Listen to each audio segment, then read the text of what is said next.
Assalamualaikum warahmatullahi wabarakatuh. Langsung saja yang akan kita bahas yaitu bab yang kedua, memahami hakikat dan mewujudkan ketauhidan dengan syu'abul iman atau cabang-cabang iman. Yang pertama, definisi iman.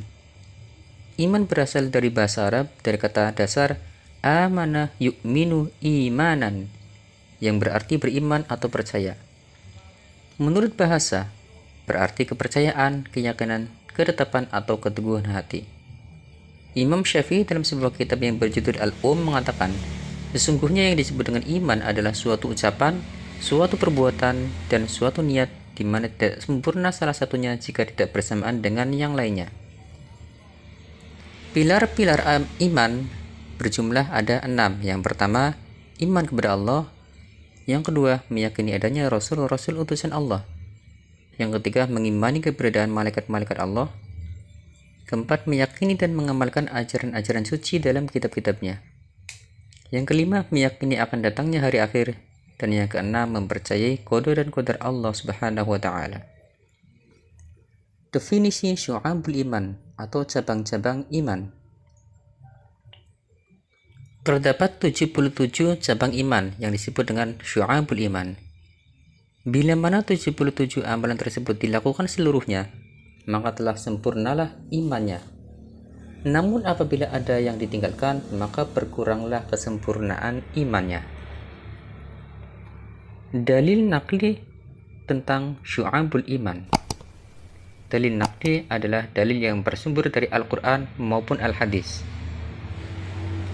An Abi Hurairah radhiyallahu anhu qala, qala Rasulullah sallallahu alaihi wasallam, al-imanu bid'un wa sab'una wa bid'un wa sittuna syu'batan, afdaluha qawlu la ilaha illallah wa adnaha imatatul adha anit tariqi wal haya'u syu'batun minal iman.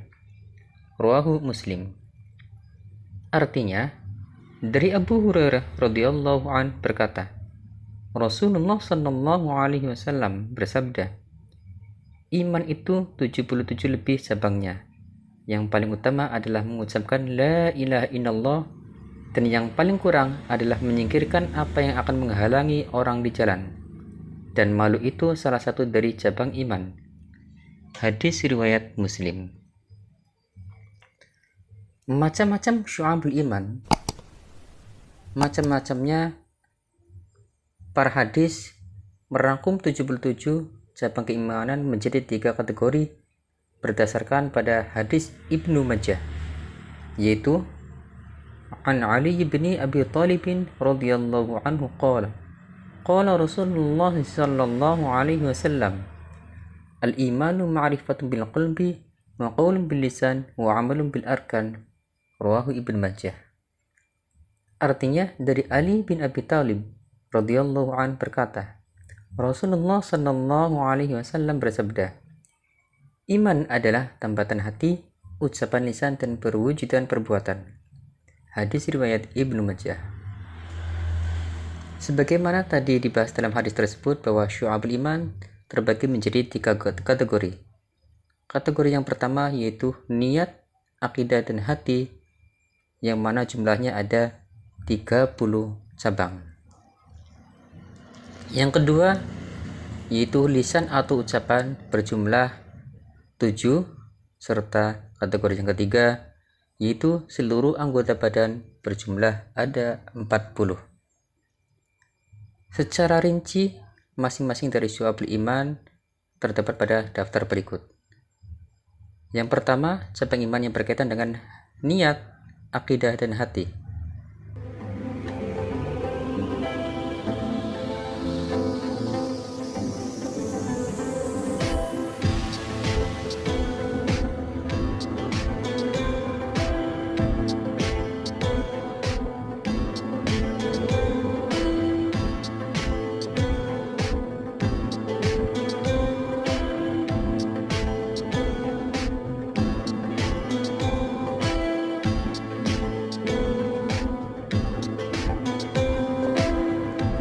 Kemudian kategori yang kedua, cabang iman yang berkaitan dengan lisan adalah sebagai berikut.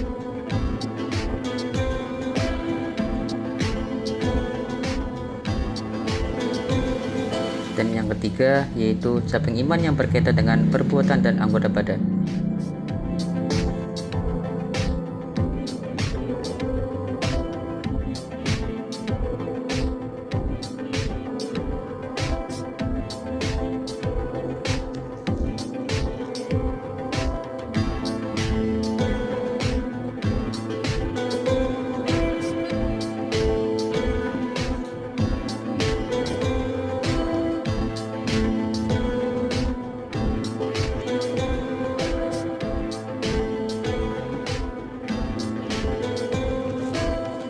Selanjutnya, tanda-tanda orang yang beriman. Tanda-tanda yang pertama, jika mendengar nama Allah Subhanahu wa Ta'ala disebut, maka bergetar hatinya, dan jika dibacakan ayat-ayat Al-Quran, maka bergejolak hatinya untuk segera mengamalkannya. Yang kedua, senantiasa bertawakal setelah bekerja keras dan berdoa kepada Allah Subhanahu wa Ta'ala. Kemudian yang ketiga, selalu tertib dalam menegakkan dan menjalankan salatnya. Yang keempat, menafkahkan sebagian hartanya di jalan Allah. Dilanjutkan yang kelima, menghindari perkataan yang tidak berguna. Keenam, memelihara amanah dan menepati janji. Serta yang ketujuh, berjihad di jalan Allah Subhanahu wa Ta'ala dengan jiwa dan harta yang dimiliki. Problematika praktek keimanan di sekitar kita.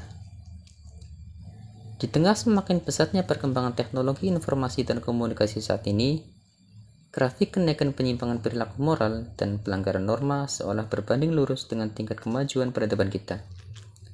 Bahkan tidak jarang dalam kasus pelanggaran etika, moral, dan bahkan agama melibatkan seorang public figure yang dipercaya oleh masyarakat untuk menjadi panutan atau role model bagi mereka.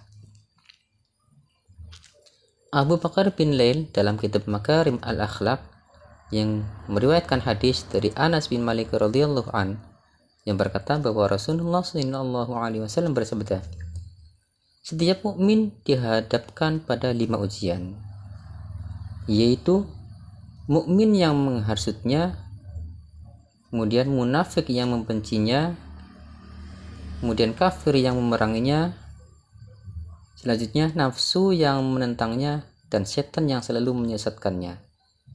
Hadis riwayat Ad-Darimi. Itulah materi pendidikan agama Islam sesuai dengan kurikulum penggerak ataupun SMK Pusat Keunggulan tahun 2021 bab yang kedua. Semoga bermanfaat. Untuk update video-video selanjutnya jangan lupa like, share, komen, dan subscribe. Terima kasih. Wassalamualaikum warahmatullahi wabarakatuh.